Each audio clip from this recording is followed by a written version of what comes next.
नमस्कार। दोपहर समाचार में आपका स्वागत है।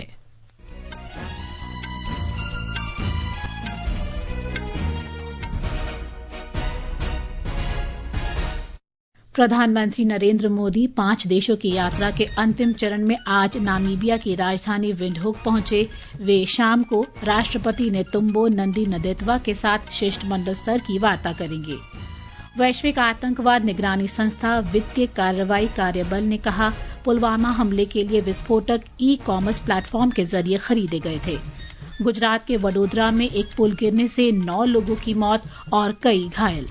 मौसम विभाग ने छत्तीसगढ़ और मध्य प्रदेश में आज बारिश का रेड अलर्ट जारी किया। विंबलडन टेनिस के पुरुष सिंगल्स के क्वार्टर फाइनल में आज इटली के यानिक सिनर का मुकाबला अमेरिका के बेन शेल्टन से और सर्बिया के नोवाक जोकोविच का सामना इटली के फ्लेवियो कोबोली से होगा। और पुरुष हॉकी में नीदरलैंड्स में भारत ने आयरलैंड को 6-1 से हराकर अपने अभियान की शुरुआत की। दोपहर समाचार के साथ मैं प्रियंका अरोड़ा। प्रधानमंत्री नरेंद्र मोदी 5 देशों की यात्रा के अंतिम चरण में आज नामीबिया की राजधानी विंडहोक पहुंचे। वे नामीबिया की राष्ट्रपति डॉक्टर नेतुम्बो नंदी नदेतवा के निमंत्रण पर वहां गए हैं। ये प्रधानमंत्री मोदी की नामीबिया की पहली यात्रा है और लगभग 3 दशक के बाद भारत के किसी प्रधानमंत्री की नामीबिया की तीसरी यात्रा है। विंडहोक के होसियो कुताको अंतर्राष्ट्रीय हवाई अड्डे पर उनका रस्मी स्वागत किया गया और उन्हें गार्ड ऑफ ऑनर दिया गया।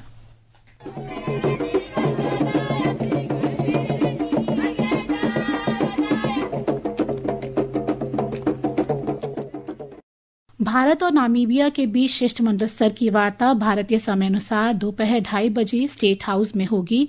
ऊर्जा सुरक्षा, स्वास्थ्य सेवा और फार्मास्यूटिकल जैसे प्रमुख क्षेत्रों में सहयोग बढ़ाने पर केंद्रित कई समझौता ज्ञापनों पर हस्ताक्षर होने की उम्मीद है। अपनी यात्रा के दौरान प्रधानमंत्री नामीबिया के संस्थापक और प्रथम राष्ट्रपति डॉक्टर सैम नुजोमा को श्रद्धांजलि अर्पित करेंगे।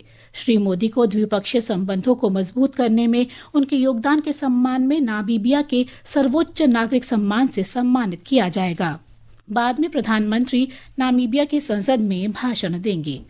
और जानकारी के लिए बात करते हैं नामीबिया में मौजूद हमारी संवाददाता अपर्णा खुंड से।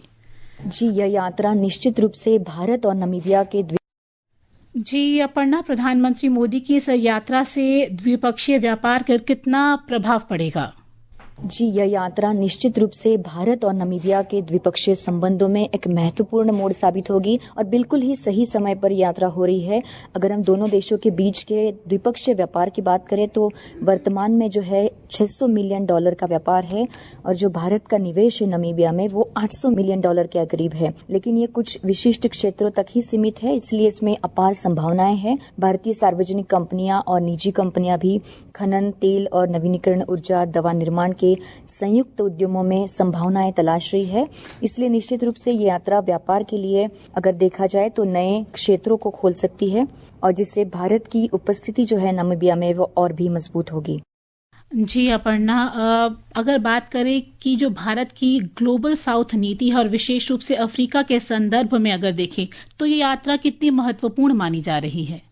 जी हाँ, अब भारत ने पिछले वर्षों में वैश्विक दक्षिण में खुद को एक अग्रणी के रूप में स्थापित किया है और अलग अलग वैश्विक मंच पर भारत ने हमेशा से ही दक्षिणी देशों की चिंताओं को लेकर आवाज उठाई है। अपनी G20 अध्यक्षता के दौरान अफ्रीका संघ के G20 में प्रवेश की भी भारत ने वकालत की थी। तो हाँ, प्रधानमंत्री की जो ये नामीबिया यात्रा है ये विकासशील देशों के उत्थान के लिए और उनके साथ जुड़ाव के लिए, विशेष रूप से अफ्रीकन देशों की अगर हम बात करें तो उनमें क्षमता निर्माण और डिजिटल एवं स्वास्थ्य सुविधा के विकास के प्रति जो भारत की प्रतिबद्धता है उसको और मजबूत करेगी। इस यात्रा में यूपीआई को अपनाने से लेकर जनऔषधि योजना जैसे स्वास्थ्य क्षेत्रों में सहयोग और कौशल्य विकास के मुद्दों पर भी चर्चा होगी, जिससे भारत को अफ्रीका में एक अच्छी विकास साझेदारी बनाने में मदद होगी और नामीबिया जैसे संसाधन संपन्न देश से भारत को अपनी ऊर्जा की जरूरियातों को भी पूरा करने में मदद मिलेगी। धन्यवाद अपर्णा इस जानकारी के लिए। एक सोशल मीडिया पोस्ट में प्रधानमंत्री मोदी ने कहा है कि नामीबिया एक महत्वपूर्ण और विश्वसनीय अफ्रीकी साझेदार है जिसके साथ भारत द्विपक्षीय सहयोग को बढ़ावा देना चाहता है। नामीबिया में भारत के उच्चायुक्त राहुल श्रीवास्तव ने बताया कि प्रधानमंत्री मोदी इस दौरान राष्ट्रपति नंदी नदेतवा के साथ शिष्टमंडल स्तर की वार्ता करेंगे। जम्मू कश्मीर के पुलवामा और उत्तर प्रदेश के गोरखनाथ मंदिर में हुए आतंकवादी हमलों इससे पहले प्रधानमंत्री मोदी ने कल ब्राजील की राजधानी ब्राजीलिया में राष्ट्रपति लुइस इनासियो लूला दा सिल्वा के साथ बातचीत की। संयुक्त संवाददाता सम्मेलन में श्री मोदी ने कहा कि भारत और ब्राजील अगले 5 वर्षों में द्विपक्षीय व्यापार को $20 अरब बढ़ाने पर सहमत हुए हैं। श्री मोदी ने कहा कि आतंकवाद के खिलाफ लड़ाई में दोहरा मापदंड नहीं होना चाहिए। ये समाचार हमारी वेबसाइट www.newsonair.gov.in और हमारे न्यूज ऑन एआईआर ऐप पर भी उपलब्ध हैं। दोपहर समाचार में आपका फिर स्वागत है। वैश्विक आतंकवाद वित्त पोषण निगरानी संस्था वित्तीय कार्रवाई कार्यबल FATF ने कहा है कि भारत में आतंकवादी हमले के लिए सामग्री की खरीद में ई-कॉमर्स प्लेटफॉर्म का इस्तेमाल किया गया है। एक रिपोर्ट। जम्मू कश्मीर के पुलवामा और उत्तर प्रदेश के गोरखनाथ मंदिर में हुए आतंकवादी हमलों के सिलसिले में यह बात सामने आई। FATF ने आतंकवादी वित्तपोषण जोखिमों पर एक व्यापक रिपोर्ट में कहा कि सोशल मीडिया, मैसेजिंग एप्लीकेशन और क्राउड फंडिंग साइट जैसे डिजिटल प्लेटफॉर्म का दुरुपयोग आतंकी गतिविधियों के लिए वित्तीय सहायता मुहैया कराने में हो रहा है। 2019 में पुलवामा हमले की भारतीय सुरक्षा बलों के एक काफिले को निशाना बनाकर एक आत्मघाती बम विस्फोट किया गया था, जिसके परिणाम स्वरूप 40 सैनिक शहीद हो गए थे। भारतीय अधिकारियों की जांच में यह पता चला कि हमले की साजिश जैश-ए-मोहम्मद ने रची थी। जांच से यह भी पता चला कि भारत में बड़ी मात्रा में विस्फोटक सीमा पार से लाए गए थे। हमले में इस्तेमाल किए गए विस्फोटक उपकरण का एक प्रमुख घटक ई-कॉमर्स प्लेटफॉर्म के माध्यम से खरीदा गया था। इस साल जून में वित्तीय कार्रवाई कार्यबल ने पहलगाम आतंकी हमले की निंदा करते हुए कहा था कि यह हमला बिना वित्तीय मदद के नहीं हो सकता। वैश्विक निगरानी संस्था ने कहा कि पहलगाम हमला और हाल के अन्य हमले आतंकवादियों के समर्थकों के बीच धन के लेन देन के बिना नहीं हो सकते। दीपेंद्र और आनंद की रिपोर्ट के साथ समाचार कक्ष से जया भारती। गुजरात के वडोदरा जिले में पादरा के पास आज सवेरे पुल ढहने की घटना में 9 लोगों की मौत हो गई और कई घायल हो गए। आणंद और वडोदरा जिलों को जोड़ने वाले गंभीरा पुल का एक हिस्सा टूट गया, जिससे 5 वाहन महिसागर नदी में गिर गए। वडोदरा जिला प्रशासन सहित स्थानीय अधिकारियों ने तुरंत बड़े पैमाने पर बचाव अभियान शुरू कर दिया है। वडोदरा के पुलिस अधीक्षक रोहन आनंद ने बताया कि स्थानीय लोग और तैराक भी बचाव अभियान में शामिल हुए हैं। उन्होंने बताया कि आणंद से 3 अग्निशमन दल तलाश और बचाव में सहायता के लिए नावों के साथ घटनास्थल पर गए हैं। अभी तक हमारे हाथ में जो डिटेल्स आई हैं, लगभग 9 लोगों की मृत्यु हुई है और उनकी आगे की प्रोसेस पादरा सीएससी हॉस्पिटल में चालू है। 9 जितने लोगों को रेस्क्यू किया गया है, उसमें से 5 को एसएससी हॉस्पिटल रेफर किया गया। जो रेस्क्यू किए गए लोग हैं, उसमें किसी की भी हालत गंभीर नहीं है और बचाव की जो कामगिरी है वो अभी भी चालू है। प्रधानमंत्री नरेंद्र मोदी ने घटना पर दुख व्यक्त किया है। उन्होंने मृतकों के परिजनों के प्रति संवेदना व्यक्त की और सभी घायलों के शीघ्र स्वस्थ होने की कामना की। श्री मोदी ने प्रधानमंत्री राष्ट्रीय राहत कोष से प्रत्येक मृतक के परिवार को 2 लाख रुपए और घायलों को 50-50 हजार रुपए देने को मंजूरी दी है। केंद्रीय गृह और सहकारिता मंत्री अमित शाह ने अंतर्राष्ट्रीय सहकारिता वर्ष के अवसर पर गुजरात, मध्य प्रदेश और राजस्थान की सहकारी समितियों से जुड़ी महिलाओं और अन्य कार्यकर्ताओं से बातचीत की। श्री शाह ने कच्छ जिले की ऊंट प्रजनक मालधारी सहकारी समिति की मीराल बेन रबारी से भी बातचीत की। श्री शाह ने आगे बताया कि गुजरात और राजस्थान सरकार मिलकर देश भर के ऊंट प्रजनकों से दूध एकत्र करने और उसके औषधीय गुणों का उपयोग करके अधिक कीमत प्राप्त करने की योजना बना रही हैं। ऊँटनी के दूध के औषधीय गुणों का स्टडी कर इसमें से कुछ रोग की सटीक दवाइयां अगर बनती है तो ये ऊँट का दूध का जो रेट है वो अनेक गुना हम बढ़ा सकते हैं। और जब ऊँट पालन और ऊँटनी के दूध का रेट बढ़ेगा तो स्वाभाविक रूप से नस्ल संरक्षण में हमें बहुत फायदा होगा। पश्चिम बंगाल के कई मजदूर यूनियनों और श्रमिक महासंघों के समर्थकों ने आज भारत बंद का आह्वान किया है। समर्थक पिछले वर्ष केंद्रीय श्रम मंत्री मनसुख मांडविया को सौंपे गए 17 सूत्री मांग को लेकर धरना और जुलूस निकाल रहे हैं। इसमें बंद पड़े चाय बागानों और मिलों को खोलना, रोजगार, पुरानी पेंशन योजना को बहाल करना, स्थायी पदों पर संविदा भर्ती बंद करना सहित कई मुद्दे शामिल हैं। कुछ जगहों से रेल सेवाओं के बाधित होने की खबरें आई हैं। भारतीय जनता पार्टी सांसद रविशंकर प्रसाद ने बिहार में मतदाता सूची संशोधन के विरोध में आज राज्य में बंद को लेकर विपक्ष पर निशाना साधा है। नई दिल्ली में मीडिया को संबोधित करते हुए श्री प्रसाद ने राष्ट्रीय जनता दल कांग्रेस के नेतृत्व वाले महागठबंधन पर राज्य में चुनाव आयोग के विशेष गहन पुनरीक्षण को लेकर राजनीति करने का आरोप लगाया। भारतीय वायुसेना का एक जगुआर लड़ाकू विमान राजस्थान के चूरू जिले के पास दुर्घटनाग्रस्त हो गया है। घटना के तुरंत बाद पुलिस और प्रशासनिक टीमें मौके पर पहुंच गई। चूरू के पुलिस अधीक्षक ने बताया कि घटनास्थल से 2 शव बरामद किए गए हैं।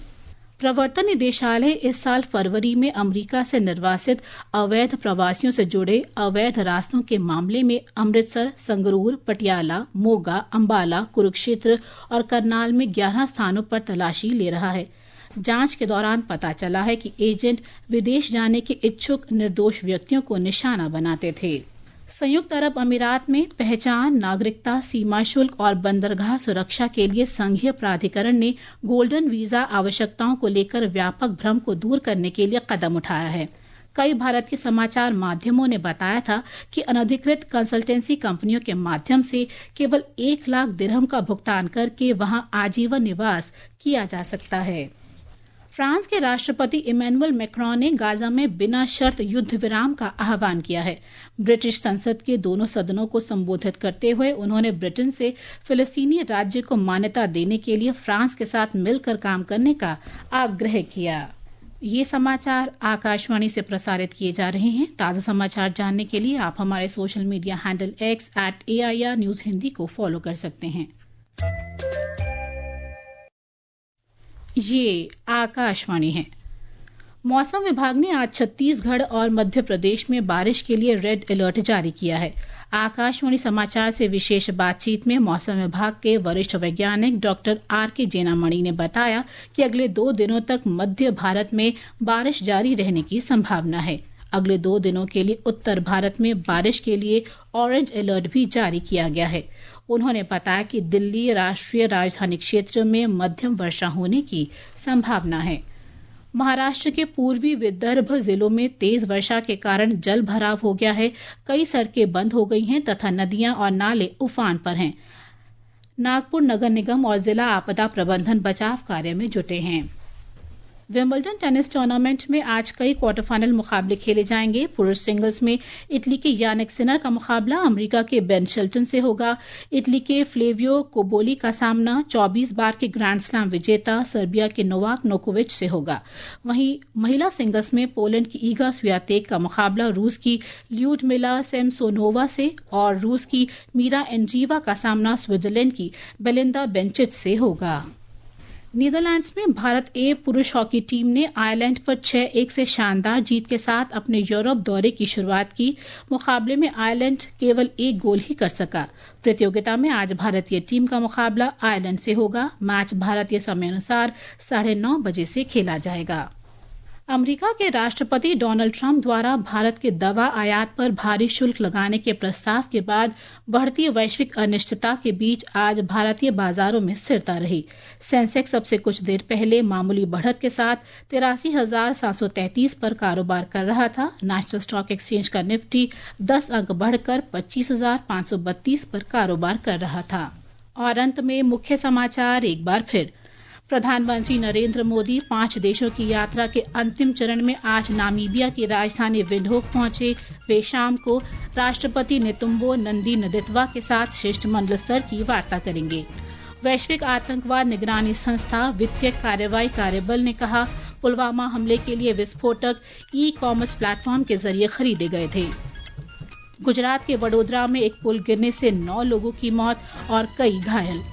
मौसम विभाग ने छत्तीसगढ़ और मध्य प्रदेश में आज वर्षा का रेड अलर्ट जारी किया। विंबलडन टेनिस के पुरुष सिंगल्स के क्वार्टर फाइनल में आज शाम इटली की यानिक सिनर का मुकाबला अमेरिका के बेन शेल्टन से और सर्बिया के नोवाक जोकोविच का सामना इटली के फ्लेवियो कोबोली से होगा। इसके साथ ही दोपहर समाचार का ये अंक समाप्त हुआ। नमस्कार।